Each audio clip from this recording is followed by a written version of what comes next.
Hello बच्चों। तो आज हम एक नया चैप्टर शुरू करते हैं, करंट इलेक्ट्रिसिटी। ओके, देखिए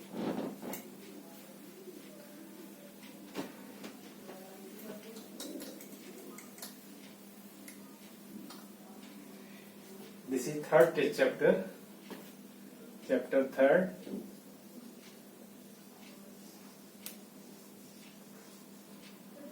चैप्टर थर्ड, करंट इलेक्ट्रिसिटी।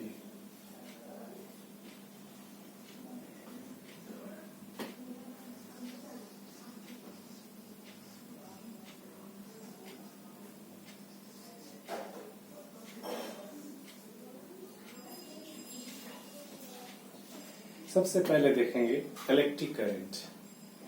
तो आपने देखा था जो फर्स्ट चैप्टर पढ़ा था, इलेक्ट्रिक चार्ज उसमें पढ़ा था, ठीक है ना, या इलेक्ट्रोस्टैटिक चार्ज हम कहते हैं। तो उसमें क्या देखा था आपने, चार्ज रेस्ट में होते हैं। और करंट इलेक्ट्रिसिटी में करंट मींस यहाँ फ्लो से रिलेटेड है, तो यहाँ पे चार्ज जो है आपको फ्लो करता है, ठीक है ना। तो चार्ज फ्लो के लिए हम यहाँ पे क्या यूज करते हैं, वायर यानी कंडक्टर, ठीक है ना। तो इलेक्ट्रिक करंट क्या होता है, what is electric current? Electric current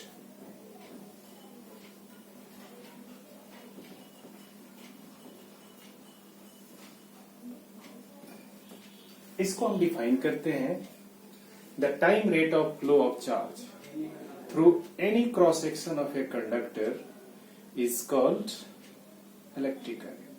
time rate, या हम इसको ऐसे भी कहते हैं, the rate of flow of charge through any cross section of a conductor is called the flow of charge through a conductor per unit time. इसमें time mention करना जरूरी है, ठीक है। तो क्या कहेंगे, the flow of electric current through any cross section of a conductor per second is called electric current, ठीक है। तो अगर हम सपोज करते हैं किसी एक क्रॉस सेक्शन से, ये हमारा कंडक्टर है, तो इसके कोई क्रॉस सेक्शन ले लें। थोड़ा सा कंडक्टर को मैं ब्रॉड कर देता हूं, इसकी थिकनेस को। सपोज करो ये क्रॉस सेक्शन हो गया, या एरिया हो गया आपका, ठीक है ना। तो इस एरिया से सपोज करो डेल्टा क्यू चार्ज पास करता है, कितने टाइम में? डेल्टा क्यू चार्ज पास करता है टी से लेकर के T plus delta T time तक, इस टाइम तक फ्लो करता है। मतलब साफ है ना। During the time interval t to t plus delta t, the amount of charge delta q flows through this cross section of the conductor. तो हम क्या लिखेंगे, electric current I at time t is defined as, इसको हम कहते हैं I, that is equal to, आपने पढ़ा है limit delta t tends to 0 और this is delta q upon delta t, ठीक है ना। आपने कैलकुलस पढ़ा है, इसको क्या कहते हैं, ठीक है ना। Limit time delta t tends to 0, delta q by delta t that is equal to d q by d t. इसको आप पढ़ते हो d q by d t. तो मैंने कहा था ना, ये क्या है, ये the time rate of flow of charge, इसको कहते हैं the time rate of flow of charge through any cross section of a conductor is called electric current. तो जरा देखिए आप, D q by d t, इसको दूसरा ऐसे भी कहते हैं कैलकुलस की भाषा में, है ना। This is the time derivative of charge, ठीक है ना। Time derivative of charge that is called electric current. अब यहाँ पे Q है चार्ज, T है टाइम। तो चार्ज का यूनिट क्या होता है, that is coulomb, and time का सेकेंड, तो coulomb per second. Electric current का ऐसा यूनिट हो गया कूलम पर सेकेंड, जिसको हम क्या कहते हैं, ampere. Coulomb per second that is called ampere, coulomb per second, this is called ampere. अगर टोटल लिखें, पूरा लिखें, पूरा क्या पूरा, तो स्मॉल ए से लिखेंगे, अगर हम सिंबल यूज करें तो ए, कैपिटल ए, एम्पियर को, है ना। तो ये हुआ आपका इलेक्ट्रिक करंट। अब हम दूसरी चीज देखते हैं, यहां पे ओम्स लॉ पे आते हैं डायरेक्ट, ठीक है ना। ओम्स लॉ ये क्या होता है?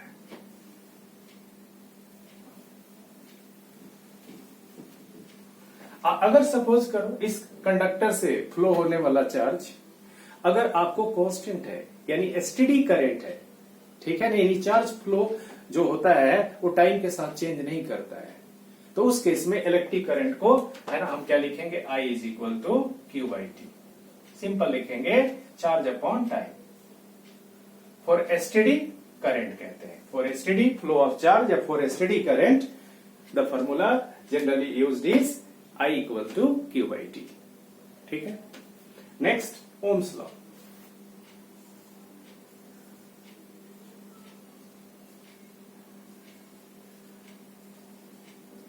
तो ओम्स लॉ का स्टेटमेंट क्या है कि this law states that the current flowing through any conductor is directly proportional to the potential difference applied across its ends, provided the temperature and other physical conditions remain the same.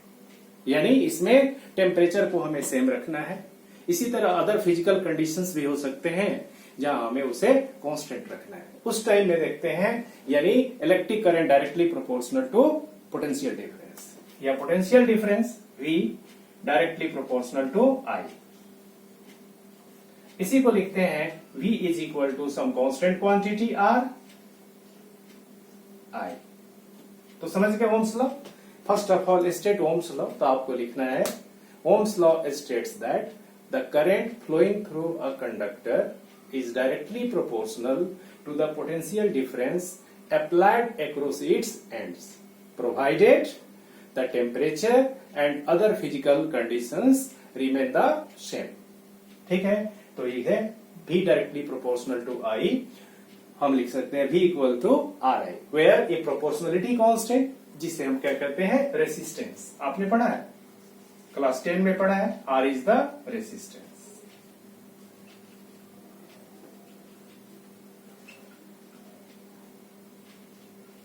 ठीक है, resistance. तो अब जरा देखिए, ये तीन हमारे physical quantities है, V है, R है, I है, ठीक है ना, ओम्स लॉ में। तो अब V का ऐसा यूनिट क्या होता है? पोटेंशियल डिफरेंस का, जो आप पढ़ चुके हो, वोल्ट। ये क्या है हमारा? I एम्पियर, अभी जस्ट आपने पढ़ा। और R, तो क्या लिखेंगे? R इज इक्वल टू, यहां पे देखिए, V बाई I।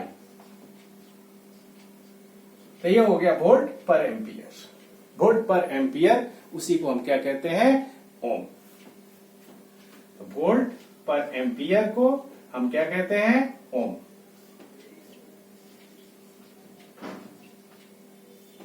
ठीक है। तो याद रखना है आपको, कभी कभी ऐसे भी आ सकता है, ठीक है ना। ओम इज इक्विवेलेंट टू, आपको दे देगा कूलम पर सेकेंड, वोल्ट पर एम्पियर, वाट पर मीटर स्क्वायर, एटसेट्रा। तो जो भी होगा आप, है ना, सही से लिखेंगे आप, ठीक है। तो ओम इज इक्विवेलेंट टू क्या हो गया, है ना, वोल्ट पर एम्पियर। मतलब इसी को, वोल्ट पर एम्पियर को ही हम ओम कहते हैं, ठीक है ना। तो अब जरा देखिए, ये रेसिस्टेंस हमारा है। तो रेसिस्टेंस क्या होता है? तो किसी भी कंडक्टर का, है ना, रेसिस्टेंस होता है, ठीक है। और रेसिस्टर, जिसका आप कुछ भी रेसिस्टेंस हो, उसको हम रेसिस्टर कहते हैं। तो रेसिस्टेंस क्या एक प्रॉपर्टी है, हर कंडक्टर की प्रॉपर्टी होती है, ठीक है ना, जिससे क्या करता है? Resistance is the property by virtue of which the conductor opposes the flow of charge through it. तो यानी रेसिस्ट करता है ना।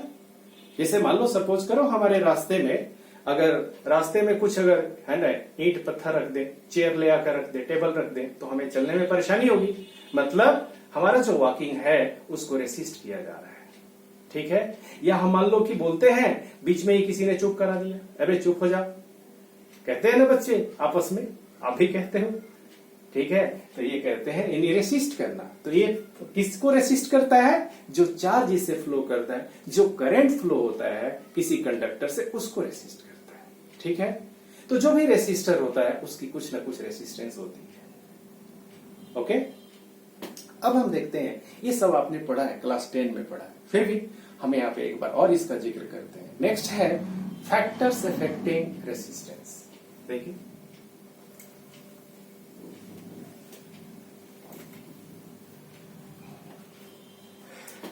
फैक्टर्स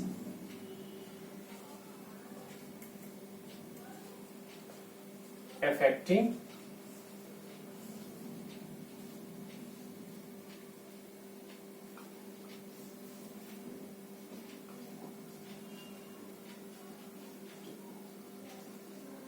रेसिस्टेंस, तो किसका, किसी कंडक्टर का, ठीक है ना, रेसिस्टेंस ऑफ ए कंडक्टर।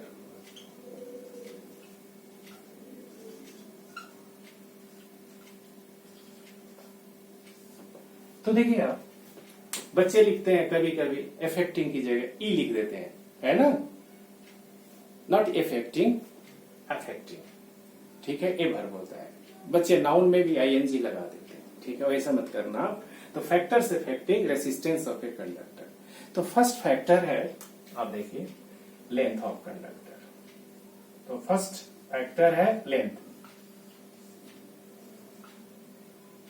ठीक है। तो लेंथ कैसे किसी रेसिस्टेंस को अफेक्ट करता है, ठीक है ना।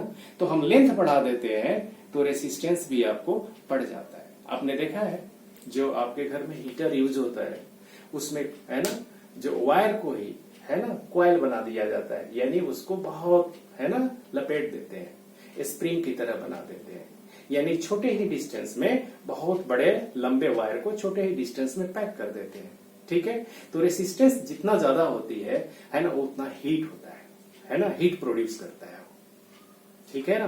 तो इसलिए हम कहते हैं, है ना, resistance of a conductor is directly proportional to the length, यानी R directly proportional to length.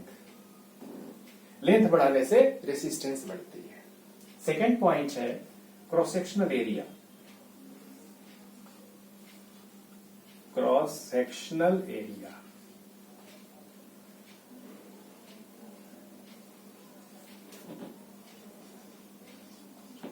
ठीक है। तो ये कैसे इफेक्ट करता है, देखिए, तो याद रखिए, क्रॉस सेक्शनल एरिया, जैसे मान लिए आपका ये गेट है, कुछ वाइडर है, एक साथ दो बच्चे निकल जाते हैं। अगर हम क्या कर दें, गेट को और वाइडर कर दें तो 4 निकल जाएंगे, 5 निकल जाएंगे।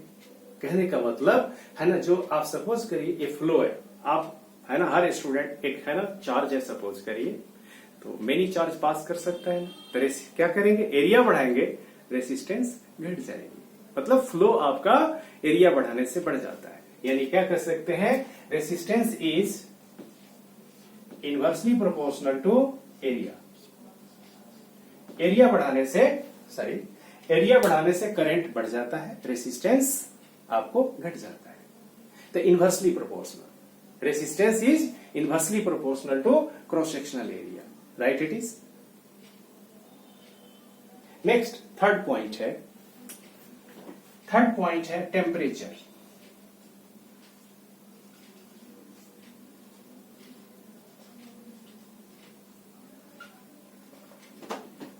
टेम्परेचर T,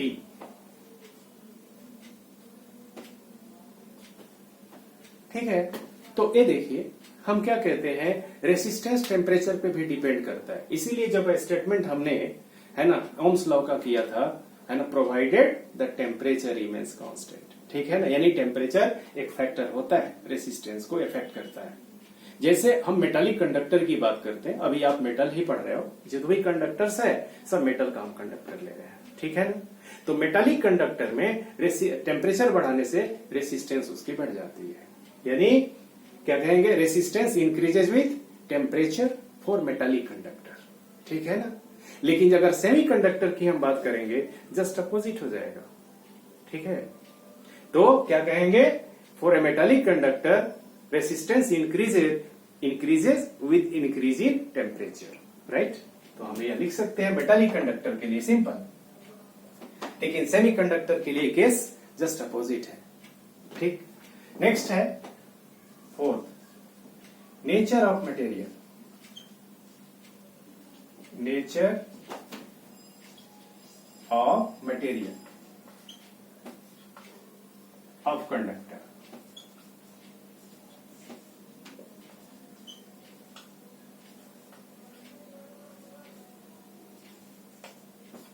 ठीक है ना, nature of material of conductor. तो सपोज करिए अगर हमने एल्युमिनियम का कंडक्टर लिया है, ठीक है, तो उसका और रेसिस्टेंस होगा।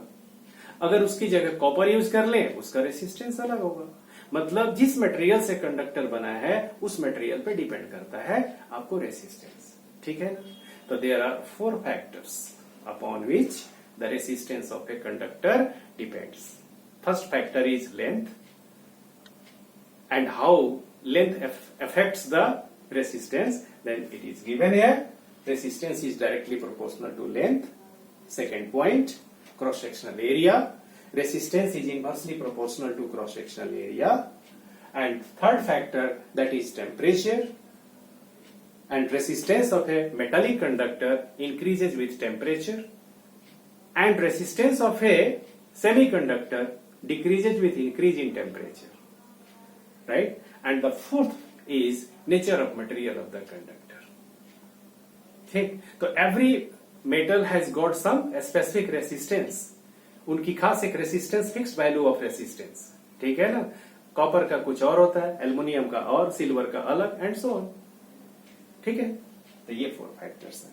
अब हम क्या करें, ये पहले के 2 फैक्टर्स को अगर हम कंबाइन करें, जस्ट कंबाइन है ना, फैक्टर्स 1 and 2, तब हम क्या लिख सकते हैं, यहां पे देखिए, R directly proportional to length and inversely proportional to cross sectional area, ऐसे लिखेंगे। तो R proportional to L by A, और इसी को लिखेंगे R is equal to some constant quantity, जहां पे हम लिखते हैं rho, and this is L by A। तो इस प्रोपोर्शनलिटी कांस्टेंट जो हमने यूज किया है रो, इसको बोलते हैं रेसिस्टिविटी ऑफ कंडक्टर। क्या बोलेंगे, रेसिस्टिविटी या स्पेसिफिक रेसिस्टेंस, ठीक है ना। तो ये स्पेसिफिक रेसिस्टेंस होता है, याद रखे रहिएगा। ये जो लास्ट के 2 मटेरियल है इन पे डिपेंड करता है, यानी टेम्परेचर पे, nature of material of conductor पे। कंडक्टर के साइज और शेप पे डिपेंड नहीं करता है। सपोज न लेंथ पे डिपेंड करता है, न क्रॉस सेक्शनल एरिया पे डिपेंड करता है। ये सिर्फ आपको टेम्परेचर और नेचर ऑफ मटेरियल पर डिपेंड करता है। तो अगर सपोज करते हैं, अगर हमने कॉपर लिया है, 1 मीटर का लिया है, सपोज करिए, उसका कुछ खास क्रॉस सेक्शनल एरिया, ठीक है। अगर उस लेंथ को हम क्या करें, बढ़ा दें, ठीक है ना, उसको हम जैसे बढ़ा दें, किसी भी है ना तरीके से बढ़ा दें, ठीक है, तो क्या होगा, रेसिस्टेंस तो जरूर चेंज कर जाएगा, बट उसकी है ना रेसिस्टिविटी ज्यों की त्यों रहेगी, बिकॉज मटेरियल चेंज नहीं हो रहा है ना, और टेम्परेचर भी हम कुछ नहीं कर रहे हैं, बस उसके लेंथ को बढ़ा रहे हैं, ठीक है ना। तो बस यही बात है कि कभी कभी ये क्वेश्चन आ जाता है पेपर में, ठीक है, कि है ना कुछ लेंथ का कोई मेटालिक कंडक्टर दिया है और उसका क्रॉस सेक्शनल एरिया भी दिया है, और उसकी रेसिस्टेंस मान लो 1 ओम है, then what will be its resistivity, ठीक है। तो आप क्या कहोगे, resistivity remains the same. Clear, okay. अब हम ये डिफाइन करना चाहते हैं, देखिए आप इस रेसिस्टिविटी को अगर हम डिफाइन करें तो कैसे कर सकते हैं। सपोज करिए if L is equal to, हमने क्या कर दिया, 1 कर दिया। अगर ऐसा यूनिट में यूज करेंगे तो 1 मीटर, ठीक है ना। और इसी तरह cross sectional area that is equal to 1 metre square कर दें, देन इसमें वैल्यू, इक्वेशन में वैल्यू पुट करें तो R इज इक्वल टू क्या हो जाएगा, दैट इज रो, और L की जगह हम लिखेंगे 1, क्रॉस सेक्शनल एरिया की जगह भी हम 1, तो यानी क्या हो गया, सिंपल रो। तो क्या कहोगे, है ना, rho becomes equal to resistance, मतलब resistivity of a conductor is defined as its resistance, ठीक है, या resistivity is defined as the resistance of a conductor of length 1 metre and cross sectional area 1 metre square. तो suppose करिए अगर length 1 metre हो, cross sectional area 1 metre square हो, तो क्या हो जाएगा, यानी एक क्यूब हो गया ना, ठीक है ना, यूनिट क्यूब हो गया, उसको बोलेंगे। जिसका क्यूब आप जानते हैं, क्यूबॉइड जानते हैं, तो क्यूब में क्या होता है, आपको लेंथ भी, ब्रेड्थ भी और हाइट भी सारे इक्वल होते हैं। तो अगर हमारा, या थिकनेस कहिए या हाइट कहिए, सब कुछ इक्वल होते हैं यूनिट क्यूब में, जिसका है ना ईच साइड कितना है, यूनिट है। यूनिट मतलब या तो 1 सेंटीमीटर है या 1 मीटर है, ठीक है ना। तो अगर हम ऐसा यूनिट करें, यूज करें, ठीक है ना, तो क्या हो जाएगा आपको, यूनिट क्यूब मतलब उसकी साइड कितनी है, 1 मीटर की है। तो हम कह सकते हैं कि resistivity is defined as the resistance of a unit cube. Clear? तो बहुत ढंग से इसको हम डिफाइन कर सकते हैं। अब इसकी हम ऐसा यूनिट देखें क्या होगा, तो आप क्या लिखोगे यहां पे, rho is equal to A R upon L, ठीक है ना। तो अगर सपोज करिए ए हमारे पास है रेसिस्टेंस का यूनिट ओम, और एरिया का ऐसा यूनिट मीटर स्क्वायर, अपॉन इस रो, सॉरी एल है, और लेंथ का ऐसा यूनिट मीटर। 1 मीटर स्क्वायर से कैंसिल हो जाएगा, तो ओम मीटर, यही इसकी ऐसा यूनिट हो गई ओम मीटर। तो ओम मीटर इज द ऐसा यूनिट ऑफ रेसिस्टिविटी और स्पेसिफिक रेसिस्टेंस, ठीक है, इट्स ओके। अब हम देखते हैं, एक क्वेश्चन करते हैं इसमें, ठीक है ना। एक क्वेश्चन सपोज करो, if the length of a conductor is increased by 5%, then what will be the percentage change in its resistance. तो हमारे है ना, इसे क्लास में, जब हमारी लाइव क्लास होगी उसमें करेंगे। ओके ओके बेटा।